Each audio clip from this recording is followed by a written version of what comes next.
Hola, hoy nos metemos en un tema. Bueno, un tema que siempre da que hablar, lo paranormal. Ya sabes, fantasmas, leer la mente, ovnis que hacen cosas raras, ideas que están ahí, pero ¿qué son realmente? ¿Se pueden investigar? Y sobre todo, ¿por qué nos fascinan tanto? Para aclararnos un poco, vamos a apoyarnos en un artículo bastante completo de Wikipedia. Recoge un montón de cosas. Definiciones, tipos de fenómenos, cómo se ha intentado investigar y qué dice la ciencia o la psicología al respecto. La idea hoy es, pues eso, desmenuzar un poco este tema tan complejo, entender qué entra en el saco de lo paranormal, ver los distintos enfoques, desde los cazafantasmas hasta la parapsicología o los escépticos, y explorar por qué estas ideas siguen tan vivas. Todo eso sí, basándonos en la información de esta fuente. Empecemos por el principio, ¿no? ¿Qué significa paranormal? La palabra misma, paranormal, sugiere algo que está al margen o más allá de lo que la ciencia suele explicar. A ver, el artículo dice que los eventos paranormales son supuestos fenómenos. Aparecen mucho en la cultura popular, en el folclore, en creencias que no son científicas. La clave es que se describen como algo que la ciencia actual, bueno, no puede explicar. Y recalca una cosa importante. Las ideas paranormales no se basan en pruebas empíricas. O sea, no siguen el método científico de observar, medir, repetir. Se apoyan más en, bueno, en historias personales, anécdotas, testimonios, a veces solo sospechas. Exacto. Y esa diferencia es vital entenderla. La ciencia necesita datos, observaciones que se puedan comprobar, experimentos que otros puedan repetir. Si no hay eso, pues no es ciencia en el sentido estricto. Las afirmaciones paranormales, por cómo se definen aquí, pues no juegan con esas reglas. El punto de vista científico estándar es que lo que parece paranormal suele ser o bien una mala interpretación de algo natural, o un error al percibirlo, o una casualidad rara, pero explicable al final. De hecho, menciona un investigador, Terence Hines, que directamente mete lo paranormal en el saco de la pseudociencia. Dice que se caracteriza por usar explicaciones que van en contra de la ciencia establecida. Habla de fuerzas psíquicas, energías humanas, cosas que no cuadran con la física o la biología que conocemos. Y pone ejemplos clásicos. La percepción extrasensorial, eso de adivinar cosas o leer mentes, la telequinesis, mover objetos sin tocarlos, fantasmas, poltergeists, la vida después de la muerte, reencarnación. Vamos, un montón. Sí, sí. Los sospechosos habituales, podríamos decir. Detengámonos un momento en un par de ejemplos que da la fuente. Por ejemplo, la caza de fantasmas. La describe como investigar sitios donde se dice que hay espíritus, ¿no? Ujú. Sí, y es interesante que mencione a George Fraser, el de la rama dorada. Él hablaba de cómo en muchas culturas antiguas se imaginaban el alma como casi un doble exacto de la persona, hasta con la ropa puesta. ¿En serio? Con ropa. ¿Sí? ¿Sí? Como una copia. Y dice que eso se ve en representaciones antiguas, como en el libro de los muertos egipcio. Los difuntos en el más allá aparecían muy parecidos a como eran en vida. Es una imagen muy potente, claro. Curioso. Luego está la ufología. Y aquí hace una distinción importante. Buscar vida extraterrestre con telescopios, analizar señales de radio del espacio, como el SETI, o buscar microbios en Marte, eso no es paranormal, es ciencia. Claro, eso es astrobiología, astronomía. Exacto. Lo paranormal, según esto, es la creencia en UFOs, objetos voladores no identificados que hacen cosas imposibles, maniobras que desafían la física, vamos. Y la fuente señala que históricamente había como dos bandos. Unos, los ufólogos, que intentaban analizar los avistamientos de forma más lógica, buscando pruebas, y otros, más metidos en temas de ocultismo, New Age, que veían los ovnis como algo más espiritual o místico. Ya. Pero al final, la falta de pruebas físicas sólidas que se puedan verificar y también los casos de engaños, pues eso es lo que, según el texto, impide que la ciencia acepte estas ideas de visitas extraterrestres. Y menciona de pasada la criptozoología, eso de buscar al Bigfoot, al monstruo del lago Ness. Los críptidos, la Yeah. define como pseudociencia también. Sí, directamente. Vale. Entonces, si lo paranormal es algo que por definición parece estar fuera de la ciencia normal y se basa mucho en historias, ¿cómo narices se investiga? Porque parece complicado. Es que ahí está el meollo de la cuestión, ¿no? El gran problema metodológico. Si tú pudieras demostrar un fenómeno paranormal en un laboratorio con controles y que cualquiera pudiera repetir el experimento y obtener lo mismo, Dejaría de ser paranormal. exacto, se convertiría en parte de la ciencia.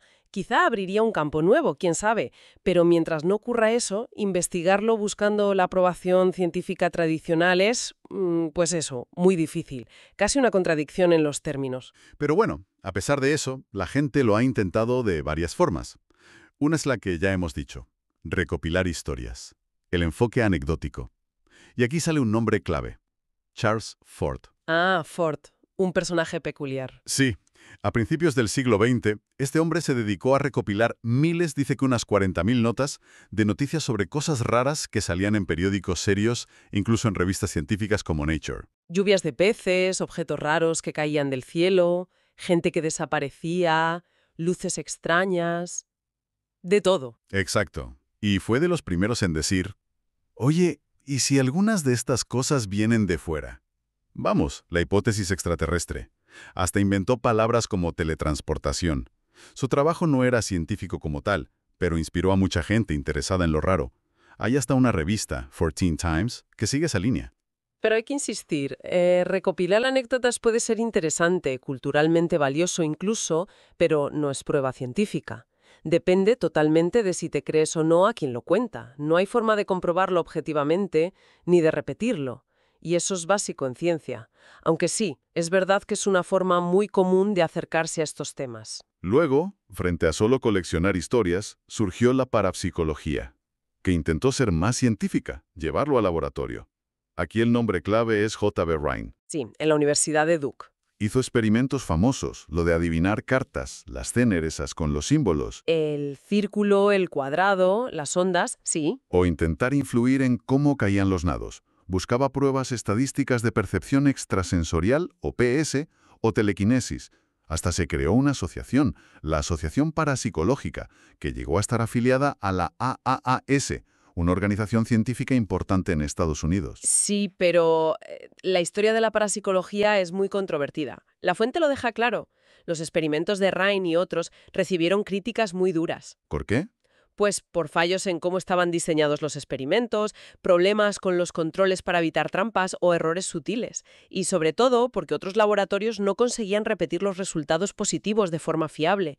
Si solo funciona a veces o solo con ciertas personas, la ciencia desconfía. Ya, claro. Esto llevó a que se crearan grupos de escépticos organizados, como el CSISCOP, que ahora se llama CSI, precisamente para analizar estas afirmaciones con lupa. Y organismos científicos muy importantes, como la Academia Nacional de Ciencias de Estados Unidos, llegaron a decir que las pruebas de la parapsicología, pues, que no eran convincentes. Hoy en día, según el texto, la mayoría de la comunidad científica ve la parapsicología como un ejemplo de pseudociencia. ¿Por qué? Pues porque después de más de 100 años intentándolo, no ha conseguido presentar una prueba sólida, reproducible, de ningún fenómeno psíquico. Su presencia en universidades es mínima, casi testimonial, y la financiación es privada y escasa. No hay resultados aceptados, vamos. Entendido. Y hay otra forma de investigar que se ha hecho muy popular, sobre todo por la tele, el enfoque participante-observador. Los equipos de cazafantasmas que van a sitios supuestamente encantados. Ujú. ¿Con sus cacharritos? Sí, con medidores de campos electromagnéticos, EMF, cámaras de infrarrojos, grabadoras de audio, se meten en el ambiente y a ver qué pillan. Claro. Programas como Ghost Hunters lo popularizaron mucho, pero este método también tiene sus críticas, y son importantes. ¿Cómo cuáles? Primero, la objetividad. La gente que va suele ir ya predispuesta a encontrar algo, ¿no? Luego, la forma de recoger datos es poco sistemática. Se basa mucho en sensaciones subjetivas. «Uy, qué frío hace aquí, ¿has oído eso? Mira el medidor MF cómo sube». Ya, interpretaciones. Exacto. Y además está el efecto observador. La propia presencia de los investigadores podría influir en lo que pasa o en lo que perciben. Y el uso de aparatos como los medidores EMF es muy discutible. Que haya una fluctuación electromagnética puede deberse a 1000 cosas normales, cableado viejo, electrodomésticos cercanos, no necesariamente un fantasma. Tiene sentido. Vale, entonces, frente a todo esto, está la otra cara de la moneda. La investigación científica escéptica. ¿En qué consiste? Pues básicamente en aplicar el método científico, pero de forma crítica, a las afirmaciones paranormales. En lugar de buscar confirmar lo paranormal, buscan explicaciones racionales, naturales. Usando la lógica científica normal. Eso es, y aplican un principio muy útil, la navaja de Occam, que dice que si tienes varias explicaciones para algo, normalmente la más simple, la que necesita menos suposiciones raras, suele ser la correcta. Organizaciones como el CSI, que mencionábamos antes, y su revista Skeptical Inquirer son los grandes defensores de este enfoque. La fuente da ejemplos de explicaciones escépticas.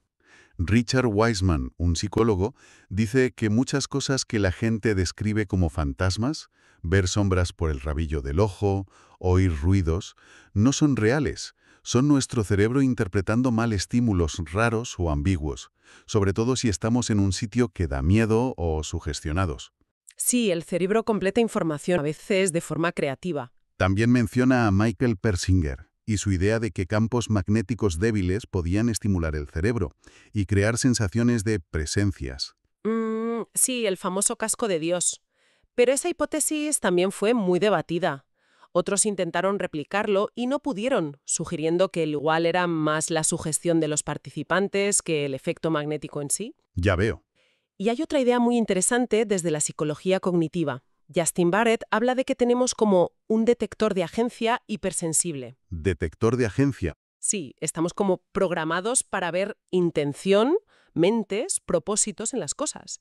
Es útil para relacionarnos con otras personas, pero a veces este sistema se pasa de frenada y vemos intención o conciencia como un fantasma en cosas aleatorias. El viento que mueve una cortina, un ruido raro en la casa. Anda. O sea, vemos caras en las nubes o fantasmas en las sombras. Algo así, sí.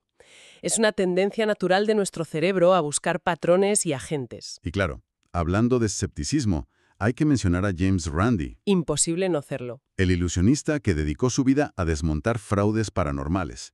Demostró cómo cosas como doblar cucharas, lo que hacía Uri Geller, se podían hacer con trucos de magia. Perfectamente. Y su fundación creó el famoso Desafío del $1.000.000. Ofrecían $1 millón a quien demostrara cualquier habilidad paranormal bajo condiciones controladas, acordadas por ambas partes. Y lo más llamativo es que después de décadas abierto, nadie consiguió llevarse el premio. Nunca fue reclamado. Eso dice mucho. Desde luego. Y dentro de esta visión más naturalista está la psicología anomalística. ¿Qué aporta? Pues busca explicar por qué la gente cree en lo paranormal y por qué tiene esas experiencias que parecen raras, pero usando explicaciones psicológicas y físicas normales, sin recurrir a lo sobrenatural. Por ejemplo, El psicólogo David Marks señala varios factores. El pensamiento mágico, creer que tus pensamientos influyen en el mundo, la validación subjetiva, aceptar descripciones vagas como si fueran personales, como pasa con los horóscopos, las coincidencias, que a veces son más probables de lo que creemos, causas ocultas pero naturales, que no vemos a primera vista, y claro, el fraude puro y duro. entiendo. ¿Y si ha investigado si hay rasgos de personalidad o cognitivos relacionados con creer más en estas cosas? Sí, se ha investigado bastante, aunque, ojo, encontrar una correlación no significa que una cosa cause la otra, ¿eh? Pero sí se han visto algunas tendencias. A ver, Por ejemplo, se habla de ciertos sesgos cognitivos, formas en que nuestro cerebro procesa la información que nos pueden llevar a error. También una mayor propensión a la fantasía o una tendencia a la disociación, como a desconectar un poco de la realidad inmediata. Algunos estudios lo ligan con el neuroticismo o incluso con rasgos esquizotípicos leves, ideas un poco extrañas, percepciones inusuales, lo que a veces llaman la hipótesis de la deficiencia. También hay encuestas que lo relacionan con menor pensamiento crítico o menor nivel de educación científica. Pero insisto, son correlaciones, no causas directas. Y factores sociales o de experiencias vitales. También, alguna investigación sugiere que la creencia puede ser más alta en personas con quizá menos recursos educativos o económicos, como una forma alternativa de encontrar sentido o control. Y algo importante, se ha encontrado relación con experiencias difíciles, como haber sufrido abuso o violencia en la infancia. ¿Ah, sí? ¿Por qué? Bueno, se piensa que creer en lo paranormal podría funcionar a veces como un mecanismo para lidiar con el estrés postraumático o para intentar recuperar una sensación de control en un mundo que se ha percibido como muy caótico o peligroso. Vaya, tiene su lógica psicológica. Incluso la neurociencia se está metiendo. Se investiga si hay diferencias en cómo funciona el cerebro de creyentes y escépticos. Algunos estudios hablan de diferencias en la actividad eléctrica, en cómo se comunican los hemisferios cerebrales. Otros apuntan a neurotransmisores como la dopamina. La dopamina, la del placer. Sí, pero también está implicada en detectar patrones y darles significado. Niveles alterados podrían hacer que veamos patrones y conexiones significativas donde objetivamente solo hay ruido o azar. Es una línea de investigación activa. Muy interesante. Con todo esto, ¿realmente cuánta gente cree en lo paranormal? Porque hablamos mucho, pero ¿hay datos? Sí, la fuente cita varias encuestas y los números son sorprendentes. Una australiana de 2006 decía que el 70% de los encuestados creía haber tenido alguna experiencia paranormal que les había marcado. 70%. Es muchísimo. Y en EUEU, en encuestas de Gallup y otras, muestran cifras altas y bastante estables. Más de la mitad cree en la curación psíquica o espiritual.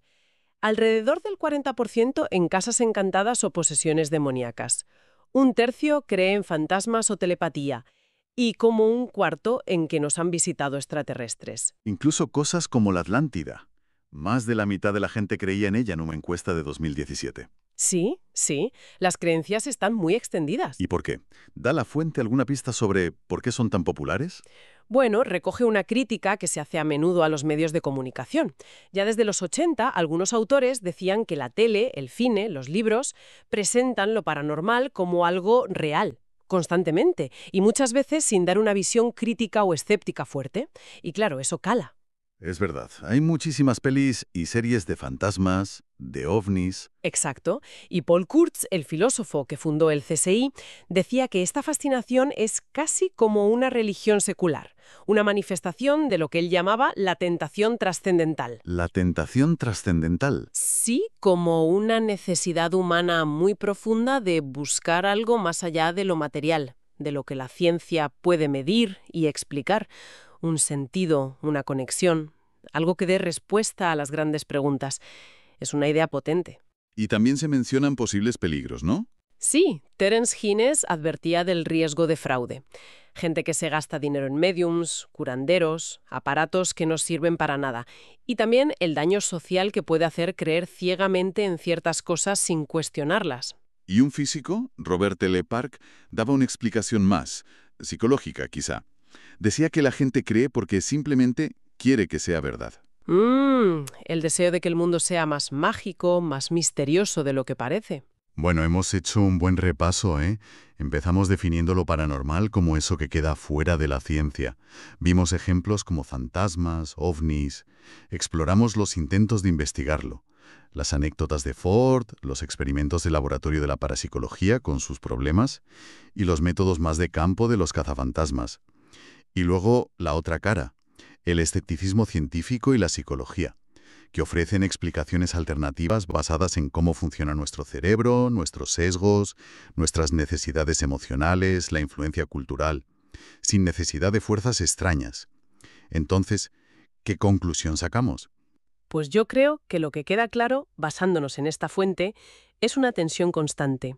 Una tensión entre, por un lado, las experiencias que muchísima gente describe como reales, como inexplicables, como paranormales, esa vivencia subjetiva tan fuerte, Sí. y por otro lado, el rigor del método científico, que pide pruebas objetivas, que se puedan repetir, que se puedan verificar por cualquiera, y esas pruebas, según se expone aquí, pues siguen sin aparecer de forma convincente para estos fenómenos.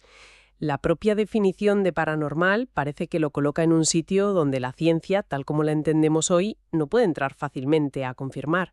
Mientras no haya esa evidencia sólida aceptada por todos y recordemos el millón de Randi, que sigue esperando dueño, pues este debate entre la experiencia personal y la prueba científica va a seguir, seguramente. Claro. Nos recuerda que quizás la ciencia todavía tiene límites, o al menos que hay afirmaciones que son muy difíciles de investigar científicamente. Y eso nos lleva a una última reflexión quizás. Más allá de si existen o no los fantasmas o la telepatía, ¿qué nos dice de nosotros mismos, como seres humanos? Que estas creencias y experiencias sigan ahí, tan presentes, en todas las culturas, incluso ahora, en plena era científica. Buena pregunta. que revela sobre nuestra psicología, nuestra búsqueda de sentido, nuestra forma de enfrentarnos a lo que no entendemos, a la incertidumbre, o incluso a la idea de la muerte. Es algo para seguir pensando, ¿no? Desde luego, una pregunta que queda abierta. Pues con esa reflexión lo dejamos por hoy. Gracias por habernos acompañado en esta exploración de lo paranormal.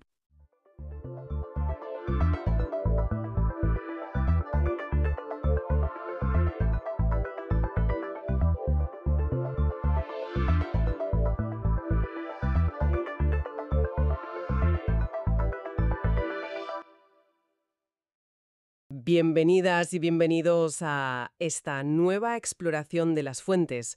Hoy nos metemos con un nombre que usamos prácticamente todos los días, pero quizás sin conocer bien la historia detrás. Anders Celsius. Exacto. Tenemos delante extractos de su biografía de Wikipedia y la idea es ir un poco más allá del termómetro. Sí, descubrir al hombre, ¿no? Porque fue astrónomo, físico, matemático, venía de una familia científica sueca muy potente y además fue un viajero incansable en plena Ilustración. Una figura muy completa, desde luego. Mucho más que solo los grados. Y como aperitivo, que esto me llamó mucho la atención al prepararlo, la escala Celsius que él propuso estaba al revés. Ajá. El 0 era para hervir el agua y el 100 para congelarla. Justo al contrario. Es curioso, ¿verdad? Ya entraremos en eso. Pues sí, vamos a desgranar todo esto. Empecemos por el principio. Nació en Uppsala, Suecia. ¿Cuándo exactamente? El 27 de noviembre de 1701. Y su familia, como decías, no era de Uppsala originalmente. Venían de Ovanåker, en Hälsingland. Y lo del apellido Celsius también tiene su historia. Sí, es la típica latinización de la época. El nombre de la finca familiar era Hoyen, que significa algo así como montículo o colina. Y Celsus en latín significa alto o elevado. Encaja. Exacto. Lo curioso, o más bien lo llamativo, es el linaje. Es que es increíble. Su padre, Nils Celsius, profesor de astronomía. Su tío, Olof Celsius, botánico. Y espera, que hay más. El abuelo paterno, Magnus Celsius, matemático. Y el abuelo materno, Anders Spol, también astrónomo. Madre mía. Es que la ciencia le venía por todas partes, casi predestinado. Incluso un tío poeta y actor, Johann Celsius, para darle un toque diferente. Bueno, pero el núcleo duro era científico. Crecer en ese ambiente, en Uppsala, que ya era un centro universitario importante, tuvo que ser determinante. Claro, no solo por la vocación, sino por la formación desde niño. Las fuentes dicen que se le daban muy bien las matemáticas desde pequeño. Normal con ese abuelo y ese padre. Probablemente las conversaciones en casa ya eran seminarios científicos. Totalmente. Y bueno, siguió el camino esperado. Estudió en la Universidad de Uppsala, donde daba clase su padre. Y no tardó en seguir sus pasos. En 1730, con solo 29 años, ya era profesor de astronomía allí. Joven, ¿eh? Muy joven para la época, sí. Y justo ese año, 1730, publica ya trabajos importantes. Uno sobre la distancia de la Tierra al Sol. El Nova Methodus Distantiam Solis a Terra Determinandi. Un tema central en la astronomía del momento, claro. Calcular bien la escala del sistema solar. Pero no se quedó solo mirando estrellas lejanas. También le interesaron fenómenos más cercanos, como las auroras boreales. Algo muy visible en Suecia, lógicamente. Y aquí es donde hace una contribución muy interesante. ¿Te refieres a la conexión con el campo magnético? Exacto. Trabajando con su asistente, Olof Hjorter, se dio cuenta de algo. Observaban las auroras y a la vez miraban una brújula. Ajá. Y notaron que cuando las auroras eran más intensas, la aguja de la brújula se desviaba más. Hacía cosas raras. O sea, fue el primero en decir, oye, aquí hay una relación. El primero en sugerirlo formalmente, sí. Hoy sabemos que son las partículas solares interactuando con la magnetosfera, pero en ese momento ligar esas luces en el cielo con el magnetismo terrestre fue una intuición genial. Y no fue una observación puntual, fue sistemático. Llegó a publicar una colección enorme de observaciones. Sí, en Nuremberg, en 1733. Recopiló 316 observaciones de auroras hechas por él y otros durante casi 20 años. Eso es trabajo metódico. Y poco después de obtener la cátedra, se lanza a viajar. Un gran viaje por Europa. El típico Grand Tour científico de la época, pero muy enfocado. Entre 1732 y 1735, más o menos. Estuvo en Alemania, Italia, Francia. Visitando observatorios importantes, ¿no? para ver qué se cocía, qué instrumentos usaban. Claro, para aprender, para hacer contactos y para traerse ideas. Y en París se involucró en un debate científico fundamental. La forma de la Tierra, que no estaba tan claro si era una esfera perfecta o no. Exacto. Minton había propuesto que la Tierra debía estar achatada por los polos, por la rotación, como un esferoide oblato. Pero había mediciones en Francia que parecían decir lo contrario, que estaba alargada. ¿Un lío? Un lío importante. Así que la Academia Francesa de Ciencias decidió zanjarlo con 2 expediciones muy ambiciosas. Una al Ecuador, a lo que hoy es Ecuador. Bueno, entonces era el Virreinato del Perú. Eso es. Y la otra al norte, muy al norte, a Laponia, cerca del Círculo Polar Ártico. ¿Y cuál era la idea? Medir 1 grado de latitud. Exacto. Si Newton tenía razón y la Tierra está achatada, 1 grado de latitud medido cerca del polo tiene que ser ligeramente más largo que 1 grado medido cerca del Ecuador. Entiendo. Y Celsius defendió en París la idea de hacer esa medición en Laponia. Sí, y por sus conocimientos y su entusiasmo, le invitaron a unirse a la expedición que iba para allá en 1736. La lideraba el matemático francés Pierre-Louis Maupertuis. Menuda aventura. Irse a Laponia en el siglo XVIII a hacer mediciones geodésicas de precisión. Debió ser durísimo. Durísimo. El frío, la logística. Pero bueno, la ciencia a veces requiere sacrificios. ¿Y los resultados? Confirmaron la teoría de Newton. El grado medido en Laponia era más largo, la Tierra estaba achatada. Fue un espaldarazo enorme para la física newtoniana. Y para Celsius también, imagino. Volver a Suecia habiendo participado en algo tan relevante. Le dio un prestigio internacional y nacional tremendo. Publicó sus observaciones de la expedición en 1738. Y ese prestigio fue, digamos, la palanca que necesitaba. ¿Para qué? Para el observatorio. Exactamente.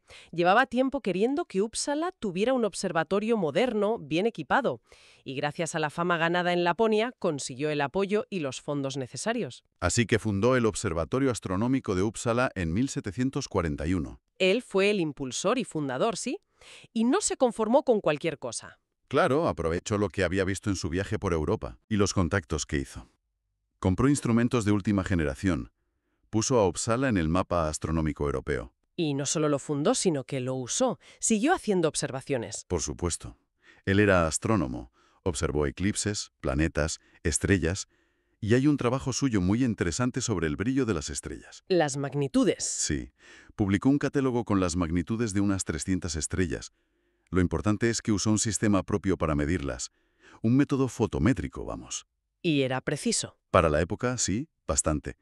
La fuente dice que tenía un error medio de unas 0,4 magnitudes. Eso permitía comparar el brillo de las estrellas de forma más fiable, que es fundamental en astronomía.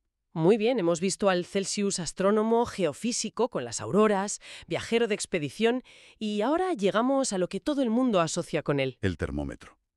El año clave es 1742. Presenta una memoria, un trabajo a la Real Sociedad de Ciencias de Uppsala, de la que, por cierto, fue secretario un montón de años, desde 1725 hasta que murió. Un pilar de esa sociedad científica, sí. Bueno, pues en esa memoria propone su escala de temperatura.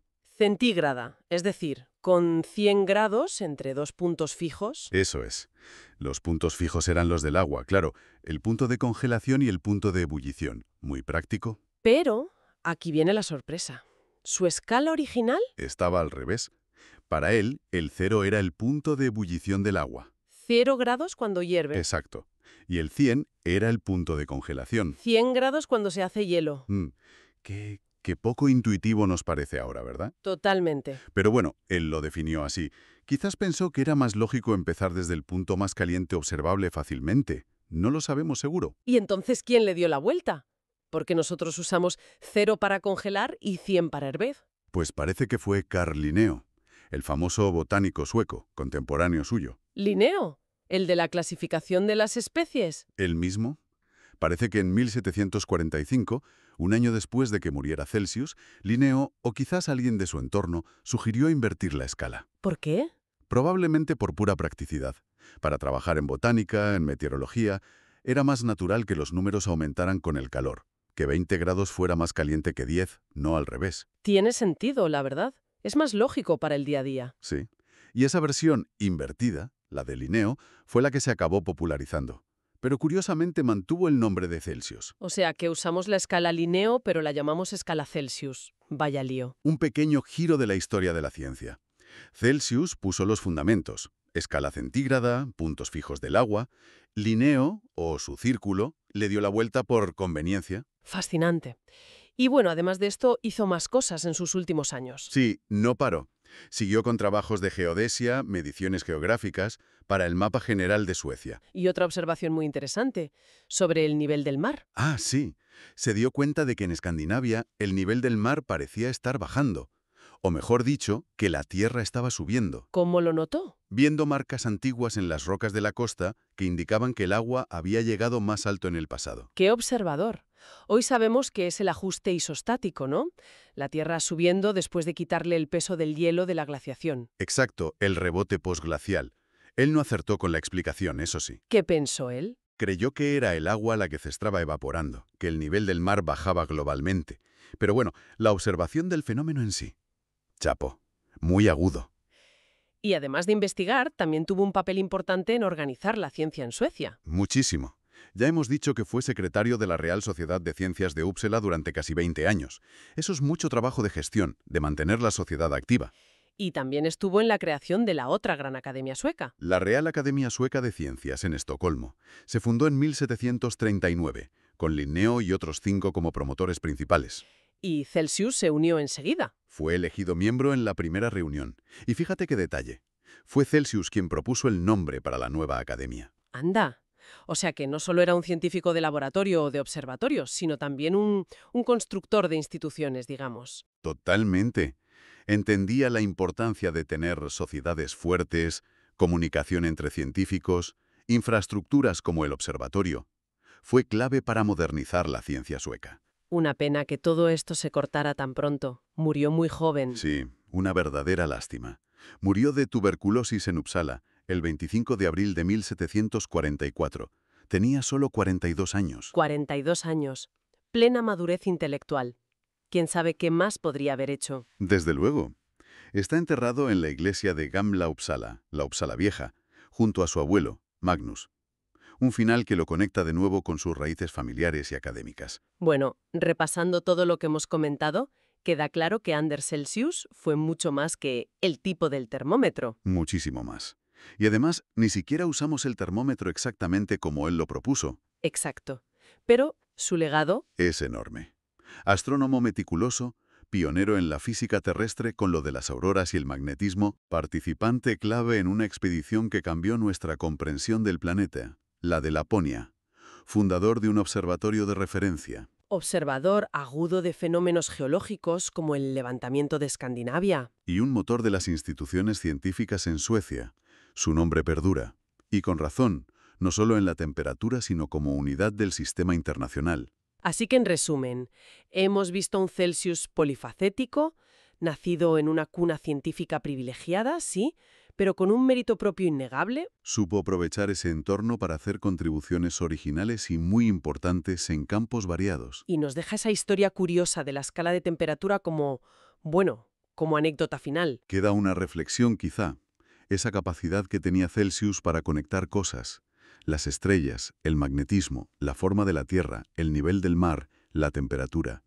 Veía conexiones donde otros no las veían. Una mente muy integradora, ¿no? Sí. Y murió a los 42. Es inevitable preguntarse qué otros misterios habría abordado, qué otras conexiones nos habría descubierto si hubiera vivido, no sé, 20 o 30 años más. Cierto, el potencial que se perdió con su muerte temprana. Da que pensar. Da que pensar, sí. Una figura realmente notable de la ciencia del siglo XVIII.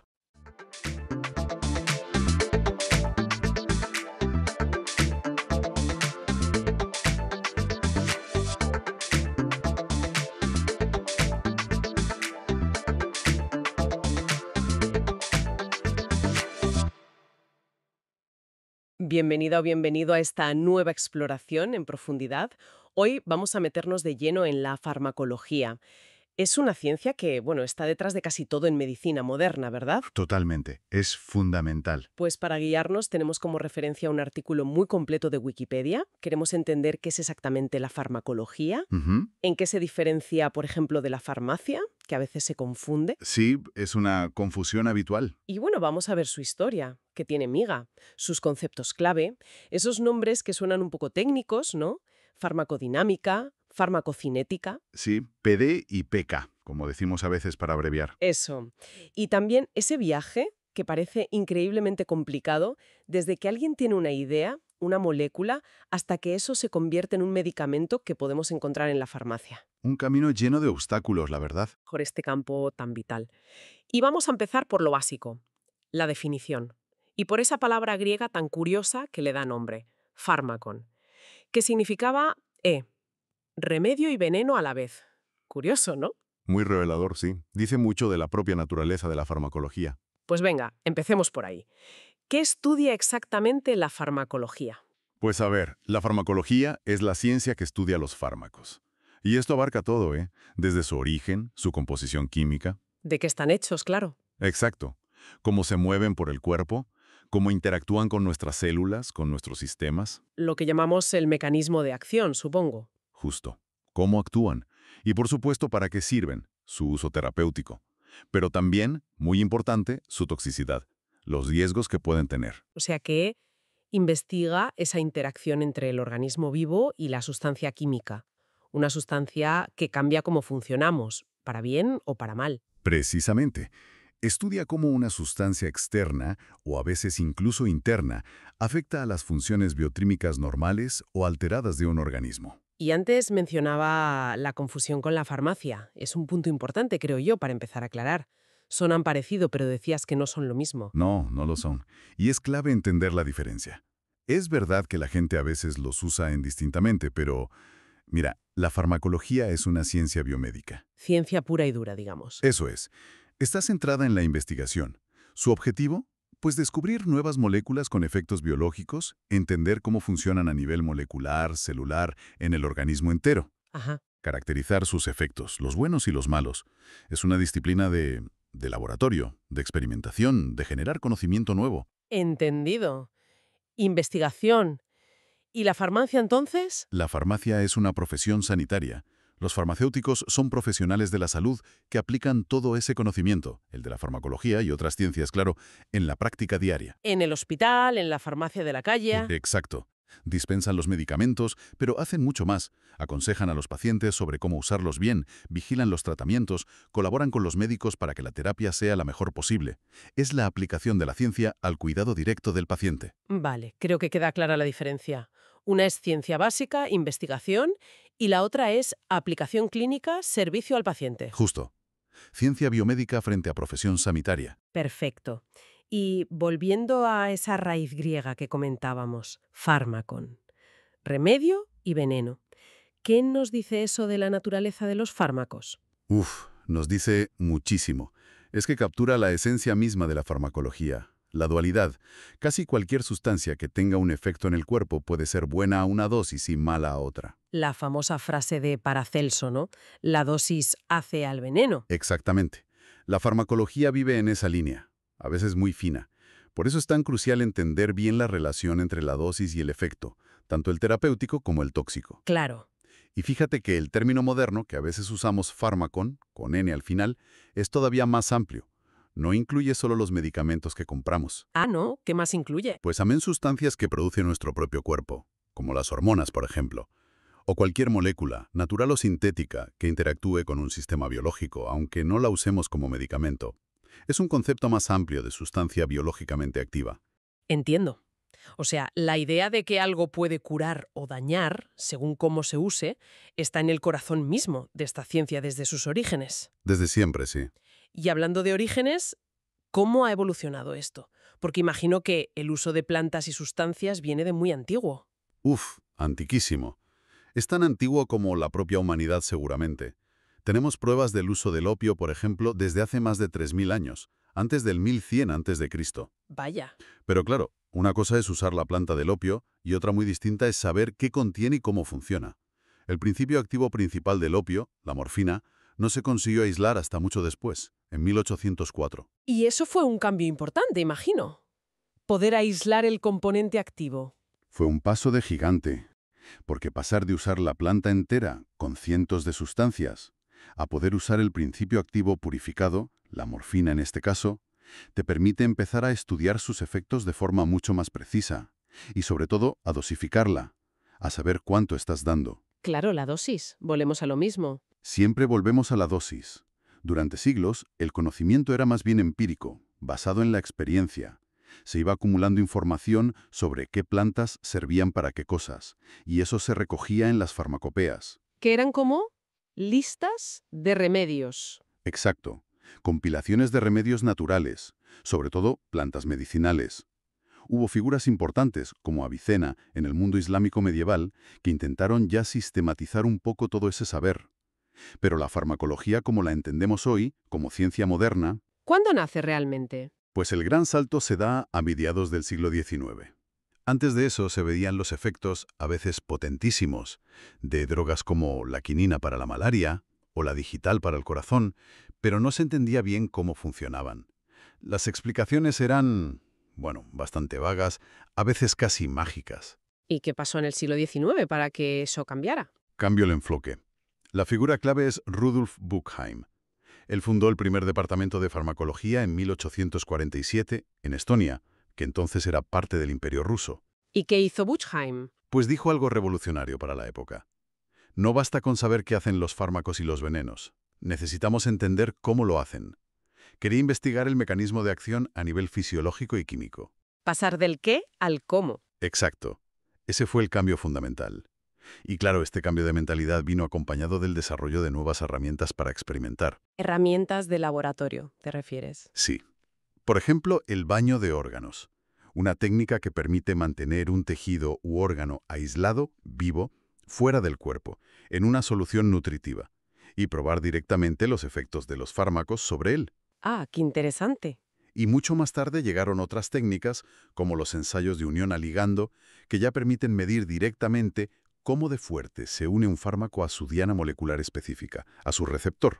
Pasamos de la simple observación a la experimentación controlada y al análisis de los mecanismos moleculares. Ese salto a entender el cómo nos lleva directos a los dos grandes pilares de la farmacología actual, ¿no?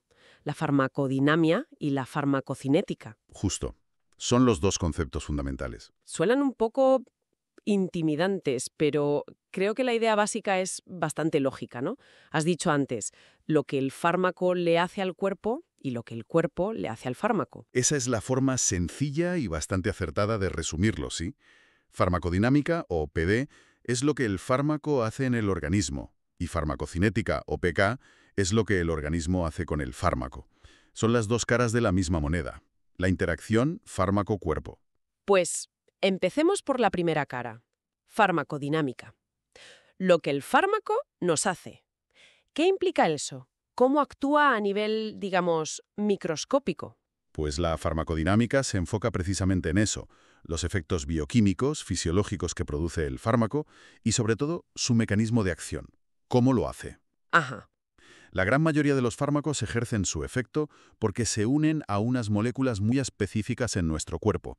Normalmente son proteínas y las llamamos dianas farmacológicas, o más comúnmente receptores. Receptores. Están en las células. Sí, pueden estar en la superficie de las células o dentro de ellas. La idea es que el fármaco tiene una forma que encaja, como una llave en una cerradura, en ese receptor. Esa unión es la que desencadena o bloquea una respuesta en la célula. La analogía de la llave y la cerradura siempre ayuda a visualizarlo. Sí, es muy útil. Y según cómo actúe esa llave, el fármaco, tenemos distintos tipos. A ver. Un fármaco puede ser un agonista. Es una llave que encaja y abre la cerradura, es decir, activa el receptor y produce una respuesta celular, imitando lo que haría la sustancia natural del cuerpo, que normalmente se une a ese receptor. Vale, activa. ¿Y si bloquea? Entonces es un antagonista.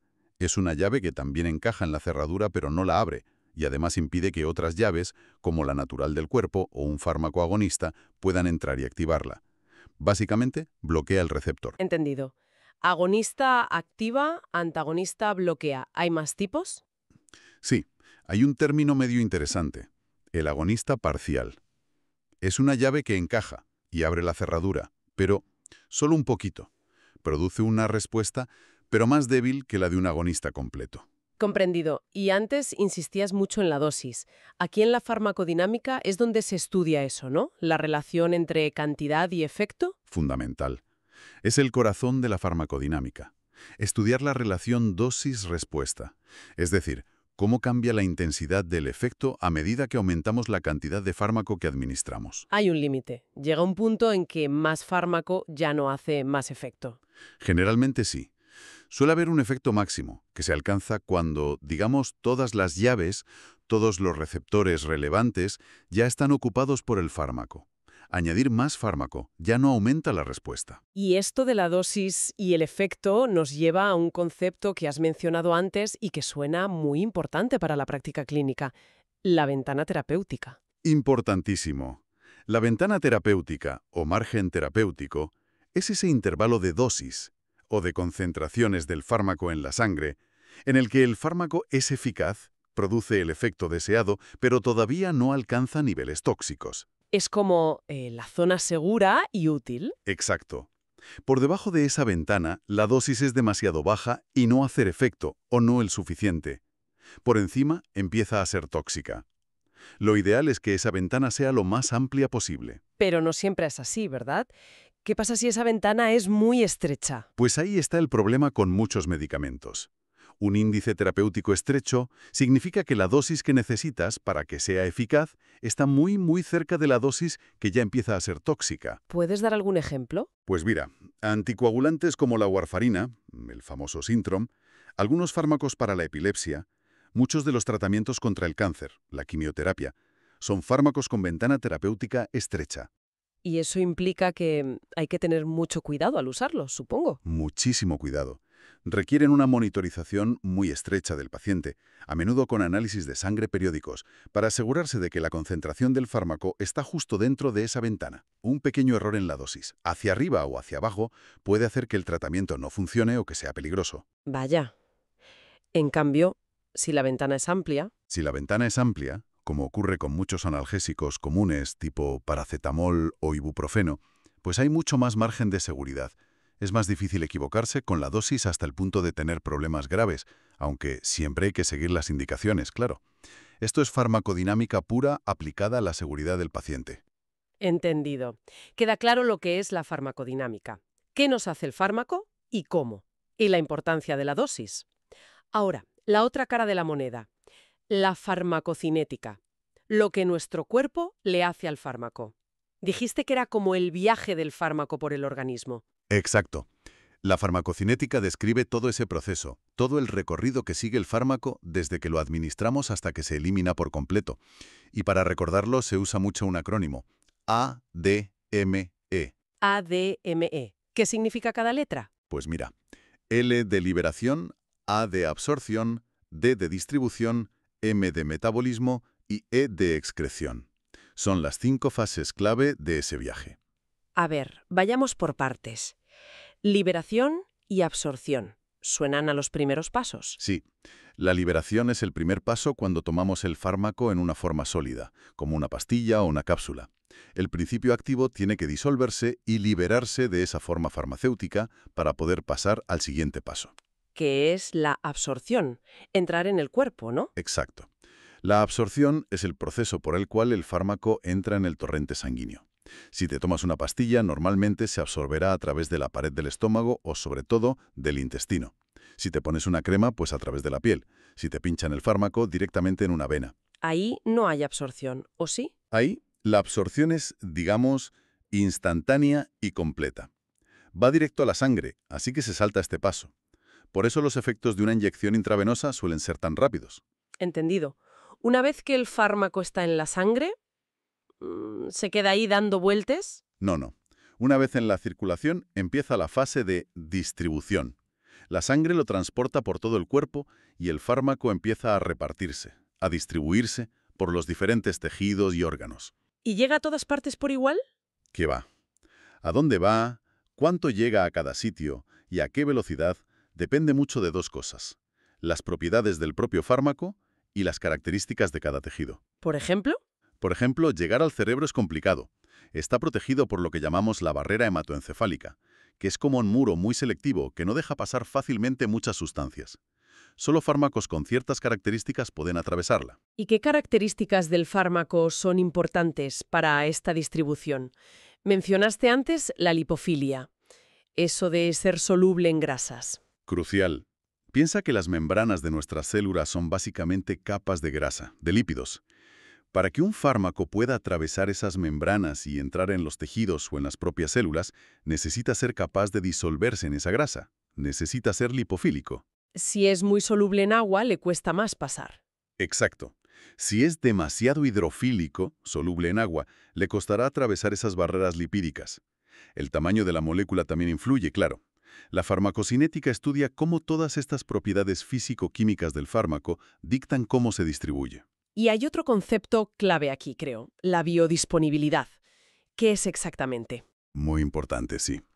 La biodisponibilidad es básicamente qué fracción, qué porcentaje de la dosis del fármaco que administras realmente llega intacta a la circulación sanguínea general, lista para distribuirse. ¿Por qué podría no llegar toda? Pues sobre todo cuando tomas algo por vía oral. Pueden pasar varias cosas. Parte del fármaco puede no absorberse bien en el intestino.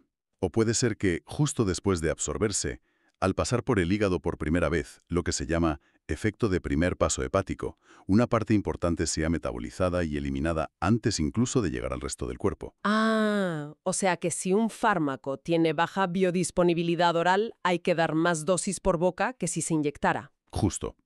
O a veces directamente no se puede dar por vía oral porque se destruye o no se absorbe casi nada. Vale, tenemos liberación, absorción, distribución.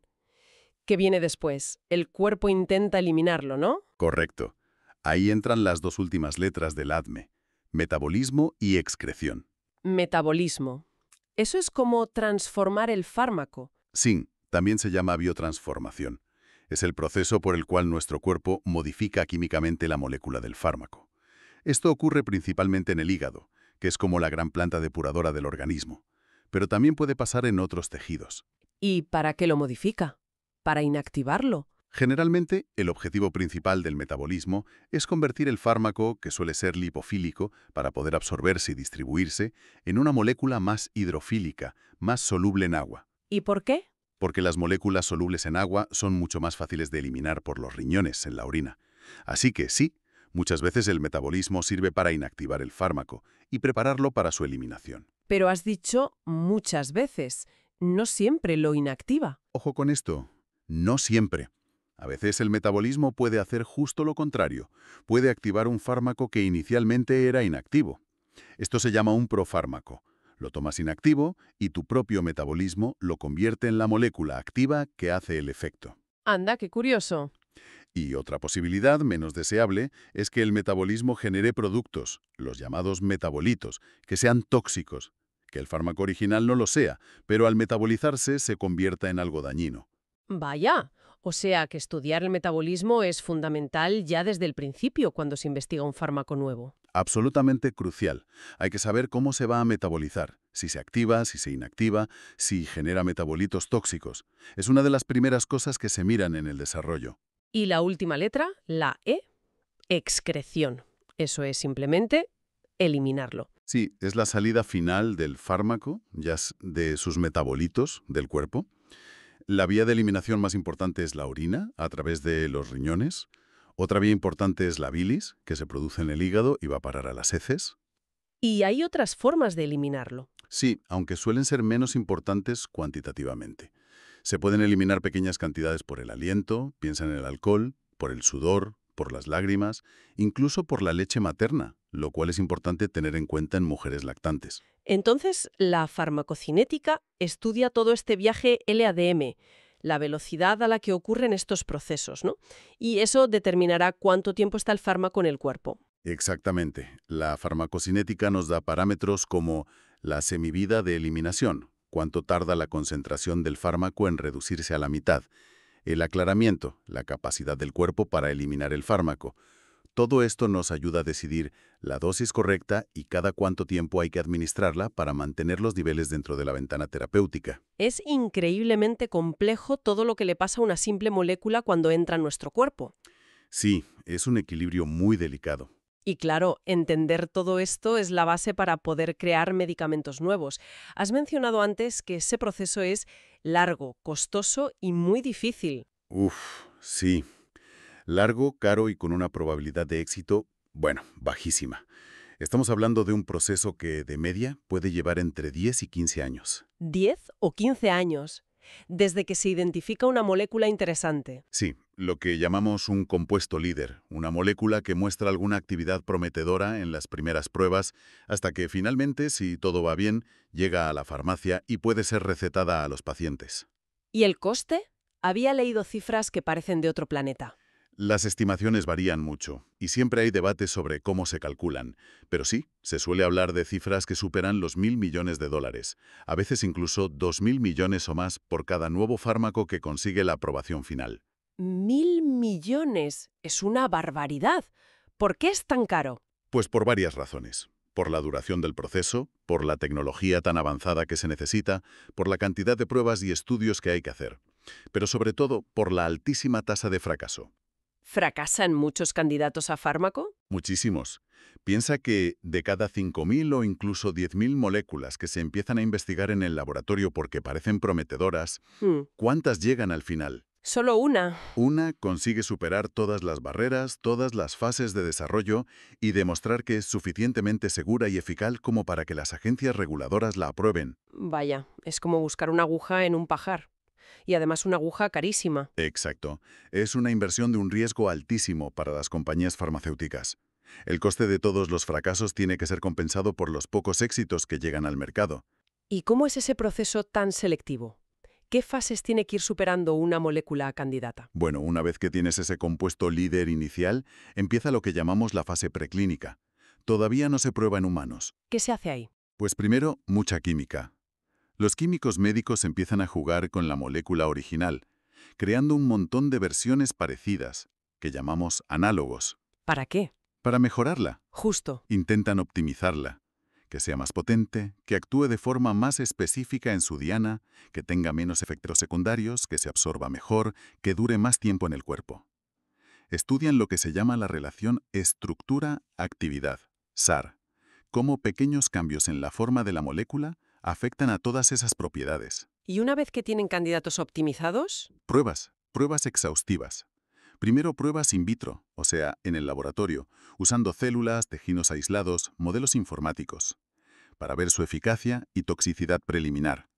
Y luego, si los resultados son buenos, se pasa a pruebas in vivo, en animales de experimentación. En animales. Es obligatorio. Sí, las agencias reguladoras exigen probar la seguridad y la eficacia en animales antes de poder pasar a humanos. Y no vale con una especie, normalmente se requieren pruebas en al menos 2 especies distintas, un roedor y otra que no sea roedor, como un perro o un mono, por ejemplo. Se miran los efectos en el animal completo, la toxicidad a corto y largo plazo, se afecta la reproducción. Entiendo. Es una fase de seguridad muy importante antes de dar el salto a personas. Fundamental. Solo si todos estos datos preclínicos indican que el fármaco es razonablemente seguro y tiene potencial para ser eficaz, la compañía puede solicitar permiso a las agencias reguladoras, como la FDA en Estados Unidos o la EMA en Europa, para empezar los ensayos clínicos en humanos. Y ahí empieza otra etapa larga y compleja, imagino. Los ensayos clínicos. Larguísima y carísima. Pueden durar fácilmente 6, 7 años o más, y se dividen clásicamente en 3 fases, aunque a veces se solapan o hay fases adicionales. A ver, ¿fase 1? Fase 1. Se prueba el fármaco por primera vez en un número muy pequeño de personas, normalmente voluntarios sanos, no pacientes. El objetivo principal aquí es la seguridad. Ver qué dosis son toleradas, cómo se absorbe, metaboliza y elimina el fármaco humanos, buscar los primeros indicios de efectos secundarios. Vale, seguridad en pocos voluntarios sanos. ¿Fase 2? Fase 2. Aquí ya se prueba en un grupo más grande, pero todavía no muy numeroso, decenas o pocos cientos, de pacientes que tienen la enfermedad para la que se está desarrollando el fármaco. El objetivo principal aquí es empezar a ver si el fármaco es eficaz, si funciona para tratar esa enfermedad. Y también se sigue estudiando la seguridad y se intenta definir mejor cuál podría ser la dosis óptima. Eficacia preliminar, el ajuste de dosis en pocos pacientes. Y la fase 3, suena a la prueba final. Exacto. La fase 3 es el ensayo a gran escala. Participan cientos o incluso miles de pacientes, a menudo en muchos hospitales y países distintos. Aquí es donde se compara el nuevo fármaco de forma rigurosa contra un placebo, una sustancia inactiva, o contra el tratamiento que ya se considera estándar para esa enfermedad. Para ver si es mejor que lo que hay o que no hacer nada. Precisamente. El objetivo es confirmar de forma sólida si el fármaco es eficaz y seguir vigilando la seguridad, buscando efectos secundarios que quizás son más raros y no aparecieron en las fases anteriores con menos gente. Estos ensayos de fase 3 son los que realmente determinan si el fármaco se aprobará o no.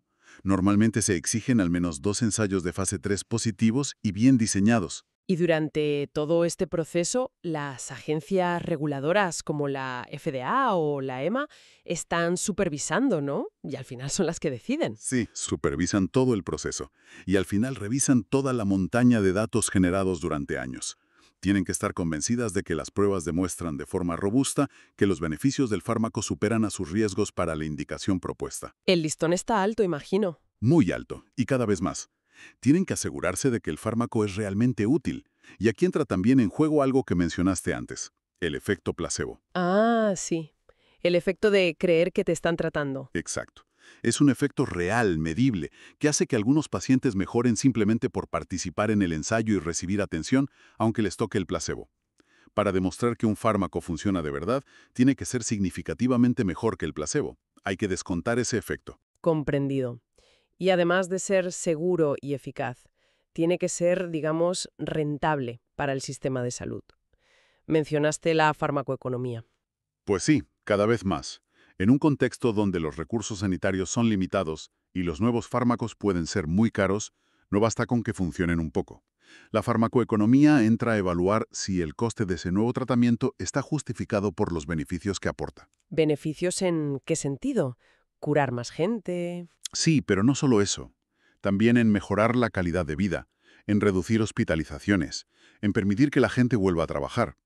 Se intenta hacer un análisis coste-beneficio o coste-efectividad comparándolo con las alternativas que ya existen. ¿Y esto ayuda a los gobiernos o a los seguros a decidir si financian el nuevo fármaco? Exacto. Ayuda a tomar decisiones sobre cómo asignar los recursos de la forma más eficiente posible.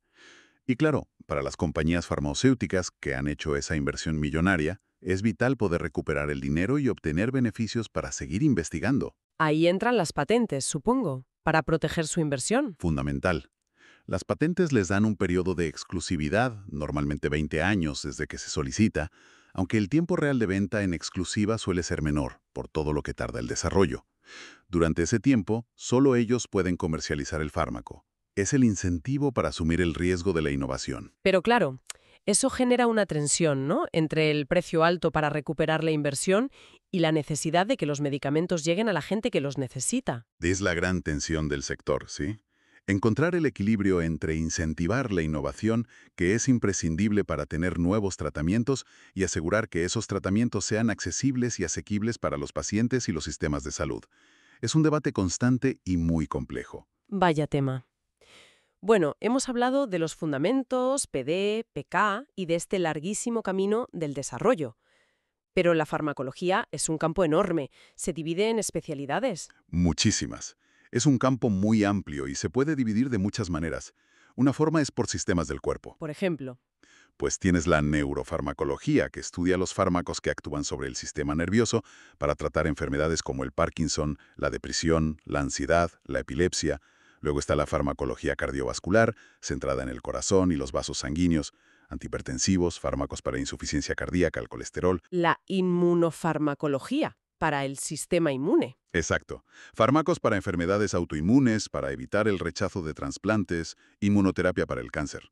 También hay farmacología endocrina, hormonas, respiratoria, renal, digestiva, prácticamente una por cada sistema. Y también hay divisiones por el tipo de aplicación, ¿no? Mencionaste la psicofarmacología. Sí, esa es otra forma de verlo. La psicofarmacología se centra específicamente en los fármacos que modifican la mente y el comportamiento. muy relacionada con la neurofarmacología, claro.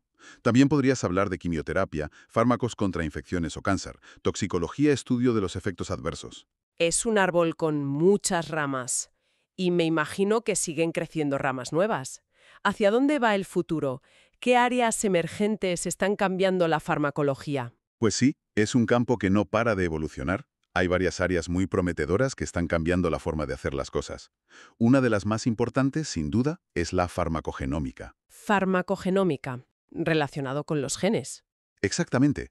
La farmacogenómica aplica el conocimiento de nuestro genoma, de nuestro ADN, al descubrimiento y, sobre todo, al uso de los fármacos. Intenta entender por qué distintas personas respondemos de forma tan diferente a un mismo medicamento. Ah, eso es algo que se ve mucho, ¿no? Que un tratamiento le va genial a una persona y a otra, con la misma enfermedad, no le hace nada o le sienta fatal. Justo. ¿Por qué pasa eso? Pues muchas veces la respuesta está en nuestros genes. Pequeñas variaciones en el ADN pueden hacer que fabriquemos enzimas que metabolizan un fármaco más rápido o más lento, o que tengamos receptores ligeramente distintos a los que se une el fármaco. Y la farmacogenómica busca identificar esas variaciones genéticas. Eso es. Busca identificar qué variantes genéticas influyen en la respuesta a un fármaco concreto, para poder en el futuro hacer un análisis genético al paciente y predecir si ese fármaco le va a ir bien, si necesita una dosis diferente o si tiene más riesgo de sufrir efectos secundarios. Eso suena a medicina personalizada. El gran sueño, ¿no? Es el gran objetivo, sí. La farmacogenómica es la herramienta clave para avanzar hacia una medicina verdaderamente personalizada, donde el tratamiento se adapte no solo a la enfermedad, sino a las características genéticas únicas de cada individuo. Y estamos cerca de eso. ¿Ya se aplica? Bueno, estamos en camino. Ya hay algunos ejemplos concretos en la práctica clínica, sobre todo en oncología, donde se usan test genéticos del tumor para elegir la terapia dirigida más adecuada. También para ajustar dosis de algunos fármacos específicos, como ciertos anticoagulantes o antidepresivos, según variantes genéticas del paciente. Pero todavía queda mucho para que sea algo generalizado para la mayoría de fármacos y enfermedades. La relación entre genes y respuesta a fármacos es compleja. A menudo influyen muchos genes a la vez y también factores ambientales.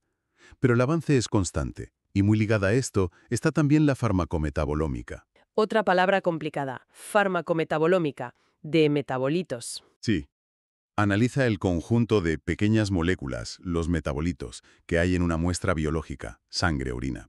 Estos metabolitos reflejan la actividad de nuestro metabolismo. Y la idea es usarlos también para predecir cómo vamos a metabolizar un fármaco o cómo vamos a responder a él. Es otra pieza del puzzle de la personalización. Farmacogenómica y farmacometabolómica. ¿Alguna otra área que esté cambiando las reglas del juego? Pues sí, hay un cambio de enfoque muy interesante que viene de la mano de la farmacología de redes, o Network Pharmacology. Farmacología de redes. ¿A qué se refiere? Tradicionalmente hemos pensado en los fármacos como balas mágicas, una molécula que actúa sobre una única diana, muy específica para corregir un problema. La llave y la cerradura. Exacto. Pero la biología es mucho más compleja que eso. No es una colección de cerraduras aisladas, es una red intrincadísima, interconectada de genes, proteínas, metabolitos, que interactúan entre sí. Entiendo. Entonces, la farmacología de redes lo que intenta es estudiar cómo los fármacos afectan a esa red en su conjunto. Reconoce que un fármaco, aunque tenga una diana principal, casi siempre interactúa con otros puntos de la red, directa o indirectamente. ¿Y eso puede explicar efectos inesperados o efectos secundarios? Claro, o quizás nos permite diseñar fármacos que actúen sobre varios nodos clave de la red a la vez para conseguir un efecto mejor. Nos obliga a pensar de una forma más sistémica, más global, menos como balas y más como moduladores de sistemas biológicos complejos. Vaya cambio de perspectiva. Y hay otras cosas más experimentales pero fascinantes, como la fotofarmacología. Farmacología. ¿Con luz? Sí, desarrollar fármacos que solo se activan o se desactivan cuando se les ilumina con una luz de una longitud de onda específica. Imagina poder activar un fármaco solo en el tumor, iluminándolo desde fuera o con una pequeña fibra óptica, y que en el resto del cuerpo esté inactivo. Sería increíblemente preciso. O la terapia epigenética, que busca modificar no el ADN en sí, sino cómo se lee, cómo se expresan los genes, para inducir cambios beneficiosos y duraderos. Son fronteras muy activas de investigación. ¡Qué barbaridad! desde el farmacón griego hasta la fotofarmacología y la farmacología de redes. La verdad es que hemos cubierto muchísimo terreno. Si tuvieras que resumir la esencia de la farmacología hoy, ¿qué dirías que es? La ciencia que conecta la química, la biología y la medicina.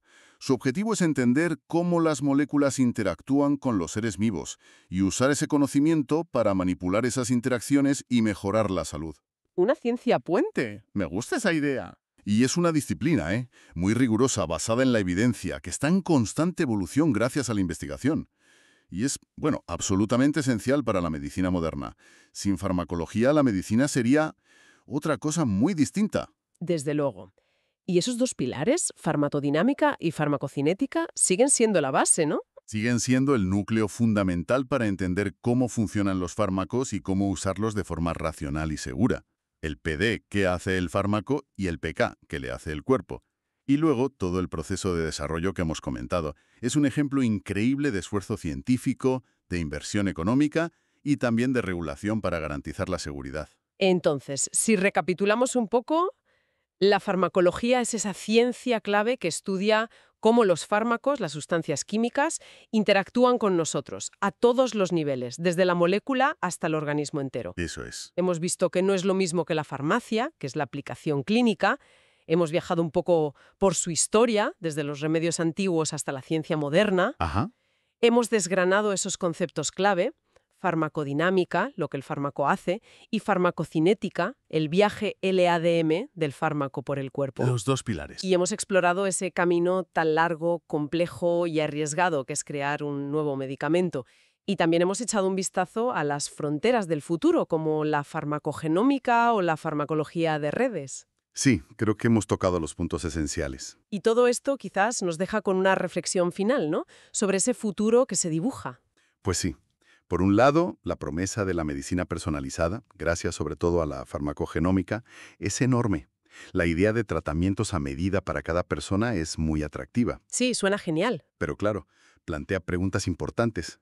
¿Cómo vamos a conseguir que esos avances, que seguramente serán caros al principio, lleguen de verdad a toda la gente que los necesita? ¿Cómo equilibramos la innovación con la equidad y la accesibilidad? Es un reto social y ético enorme. Cierto. Y por otro lado, esa visión de la farmacología de redes nos recuerda que la biología es complejísima, que quizás el futuro no está tanto en encontrar más balas mágicas para una sola diana, sino en aprender a modular sutilmente esas redes biológicas complejas para restaurar la salud. Menos interruptores y más reguladores. Algo así. Quizás necesitamos una visión más holística de cómo interactuamos con los fármacos. Son preguntas que quedan abiertas y que seguramente marcarán cómo evolucionará la farmacología y la medicina en las próximas décadas. Ahí queda esa reflexión para darle una vuelta. Pues con esas preguntas importantes resonando, cerramos nuestra exploración de la farmacología por hoy. Ha sido fascinante, la verdad. Muchas gracias por acompañarnos. Un placer. Hasta la próxima.